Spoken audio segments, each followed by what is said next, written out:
U.S. President Donald Trump and Russian President Vladimir Putin had a frank and constructive phone call on Thursday, discussing Ukraine, Iran, and other issues, the Kremlin said. This was their sixth publicly known conversation since Trump returned to the White House. Regarding the war in Ukraine, Putin's advisor Yuri Ushakov said Trump stressed the need to quickly stop the fighting. Putin expressed Russia's willingness to continue talks with Kiev, pointing to previous rounds in Turkey that led to humanitarian outcomes. However, Putin also said Russia will pursue its goals in Ukraine and address the root causes of the conflict. Ushakov added, Russia will not back down from these goals. Putin claims his 2022 invasion was to counter Ukraine's NATO ambitions and protect Russian speakers, claims rejected by Kyiv and its allies. He insists any peace deal must include Ukraine dropping its NATO bid and recognizing Russia's territorial gains. The call followed the Pentagon's announcement that it is pausing some weapons shipments to Ukraine while reviewing U.S. military stockpiles. The delayed weapons include air defense missiles and precision-guided artillery.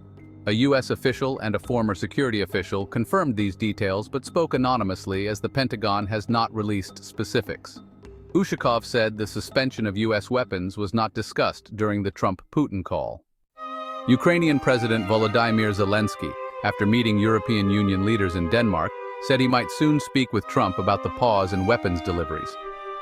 He expressed doubt that Trump and Putin share many common views, calling them, well, very different people.